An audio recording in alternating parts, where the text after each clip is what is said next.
Bonjour, dans cette vidéo on vous présentera une application de gestion de stock, c'est l'application SuiStock pour le suivi de votre stock. Donc dès aujourd'hui, pensez à vous débarrasser de tous vos cahiers de crédit, de tous vos fichiers mal organisés dans vos PC. Donc avec l'application SuiStock qui va vous permettre le suivi de votre stock.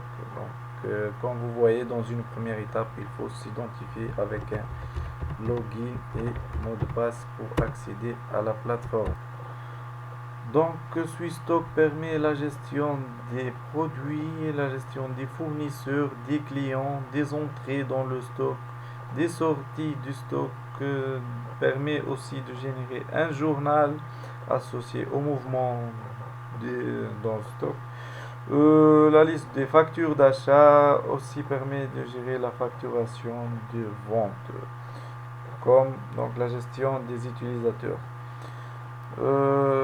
SuiStock est une application qu'on peut l'utiliser dans différents secteurs comme le secteur médical, le secteur immobilier, le secteur des automobiles pour les ventes des pièces de rechange et tout ça.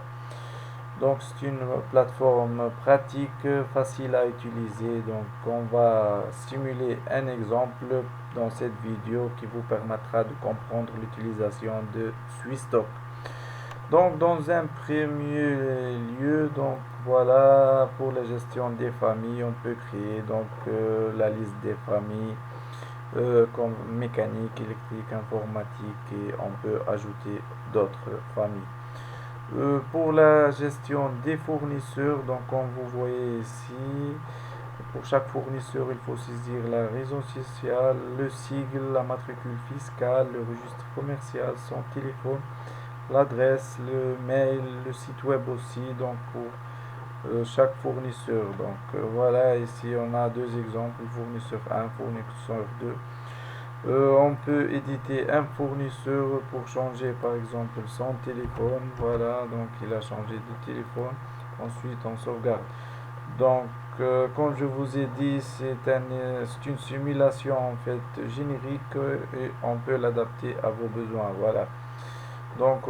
Ensuite, on passe à la création d'un produit. Donc, comme vous voyez ici, pour chaque produit, allez, on va créer un produit. Avec une référence ref4, une désignation 4. On va sélectionner comme famille électrique, fournisseur, allez, on sélectionne fournisseur 2, quantité dans le stock, c'est 0, quantité initiale. Donc, la valeur limite ici, c'est la valeur au-dessus de laquelle, la quantité, en dessous de laquelle la quantité dans le stock sera rouge. Voilà, la limite ici pour ce produit, on peut mettre à 3, c'est-à-dire si la quantité en stock sera inférieure à 3, elle passe à la couleur rouge. On va sélectionner le prix unitaire d'achat. Donc on peut mettre voilà, à 110 par exemple. Taux de TVA à 18%. La marge, donc c'est la marge qu'on va gagner par rapport à la prix unitaire d'achat. Donc c'est le prix de vente. On peut mettre 15% et on fait un save pour sauvegarder notre produit qui sera ajouté ici. Voilà, donc dans un premier lieu, puisque la quantité en stock inférieure à la quantité mine, donc on a la couleur rouge dans la quantité de stock, donc comme une alarme. Voilà, donc ici on peut éditer un produit pour modifier taux de TVA, pour modifier la marge aussi, donc en fonction de nos besoins. Maintenant, on va passer à l'entrée des produits dans le stock. Donc, on va gérer la liste des entrées.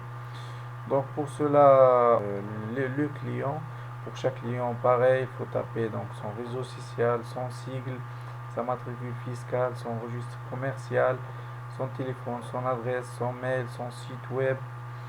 Ensuite, il faut sauvegarder. Pareil, on peut l'éditer, modifier, par exemple, l'adresse d'un client, on peut le modifier et la sauvegarder. Donc voilà, on a sauvegardé la modification. Donc ici, c'est la création des clients. Maintenant, on passe à la gestion des entrées.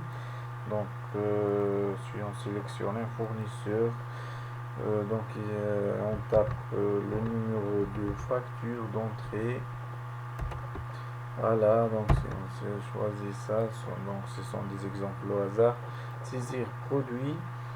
Donc ici, on a la liste des produits, on choisit un produit. Comme vous remarquez ici, c'est la liste des produits qui vient donc du fournisseur F2.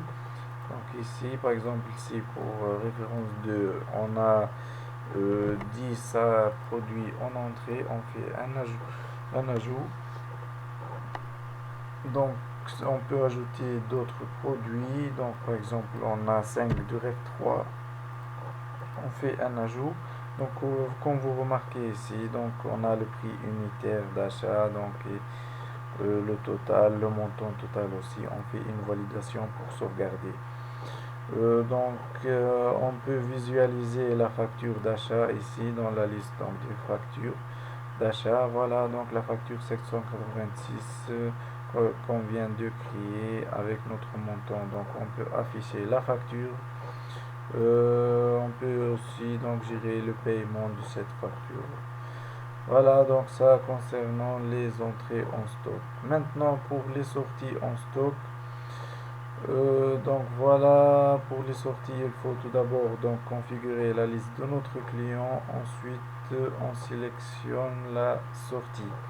Donc on sélectionne le produit à sortir. Donc on a actuellement 8 produits dans le stock.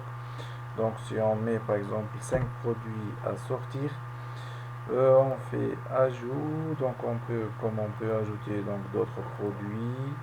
Donc voilà 30, si on sélectionne par exemple 10 produits donc à vendre, voilà, ajout, voilà donc notre total hors taxe, notre TVA, notre TCC comme il est indiqué ici. On fait un suivant, donc comme vous remarquez ici le numéro de facture il est généré automatiquement. Donc c'est l'année 2015, la troisième facture dans l'année. Donc, on sélectionne les clients à qui on va vendre ces produits et la date de vente. Par exemple, on met le 3 mai 2015. Valider facture. Donc, suite à la validation de facture, on peut visualiser notre facture de vente ici. Donc, voilà la facture 3 en 2015 pour client 1. Donc, la date c'était 3/5 pour ce montant-là. Donc on peut afficher un bon de livraison associé à cet acte de vente comme vous voyez ici. Donc client 1, la date, le bon de livraison, la quantité de chaque article. Donc comme vous voyez ici. Pareil, on peut afficher la facture donc associée à ce client. Cette date, il y a le numéro de facture dedans ici avec tous les détails. On peut modifier la date de facturation. Donc voilà, donc ici on édite la facture. On peut modifier par exemple suite au paiement. On veut modifier la date pour imprimer la facture. Donc voilà, donc ici on a modifié la date. Elle est devenue le 4/5/2015 comme vous voyez ici. Voilà, pareil, on peut gérer le paiement de cette facture. Si par exemple on passe au paiement. Si on veut par exemple payer 650 € de cette facture, voilà, en espèces, comme vous voyez, on peut payer par espèce, soit par chèque. Donc en espèces, on peut ajouter une description, par exemple celui qui a apporté l'argent, bien le nombre de pièces. Voilà, donc on fait une validation, comme vous voyez ici, donc le prix des restants, il est à 1000 maintenant, donc on peut tester aussi, donc le deuxième mode de paiement, si on ajoute 500 € par chèque, voilà. Donc on a ici le numéro de chèque qu'il faut taper, voilà. Donc la banque, on peut choisir banque, vous voyez, et la date de échéance. Donc on peut mettre ici le 6/2015 par exemple et on fait une validation. Donc comme vous voyez ici, il ne reste que 507 euros de crédit pour cette facture. Donc, vous voyez ici. Ensuite, donc, suite à l'acte des entrées, des sorties, donc, comme vous voyez ici, on a fait la liste des achats, la liste de vente. Donc, on peut regarder le journal de stock. Voilà, si on sélectionne la famille mécanique, ce qui s'est passé, donc, par exemple, entre le 1er avril et je sais pas, entre le 30 juin, donc on fait une petite recherche ici, donc on regarde ce qui s'est passé dans le stock, tout ce qui est entrée. On a donc la facture associée pour chaque entrée, donc la quantité totale d'entrée, quantité totale de sortie. Donc il y a le client aussi. S'il y en a des observations, donc elles seront affichées. Voilà, donc c'est une simulation générique qu'on peut l'appliquer donc dans plusieurs domaines comme le domaine médical, le domaine de l'immobilier, le domaine de l'automobile pour la gestion de vente de pièces de rechange. Comme vous voyez ici, donc la quantité du produit elle est passée donc rouge parce qu'elle est inférieure à la quantité minimale comme je vous ai dit tout à l'heure. Donc c'est ça, c'est SuiStock, donc elle permet aussi de la gestion des utilisateurs, donc pour la création des nouveaux comptes pour accéder à la plateforme. Voilà, donc on peut modifier par exemple le mot de passe d'un utilisateur. On peut ajouter d'autres utilisateurs pour accéder à la plateforme. Donc cette plateforme est développée avec un environnement J2E. Donc comme vous voyez, on y accède à travers un client léger, donc ce qui nous permettra d'y accéder à distance donc de plusieurs PC, de notre smartphone, de notre tablette, donc ce qui facilite bien l'acte de gestion de stock. Voilà, donc on peut adapter cette application à vos besoins. N'hésitez pas à nous contacter. Je vous remercie. Allez, bonne journée. Au revoir.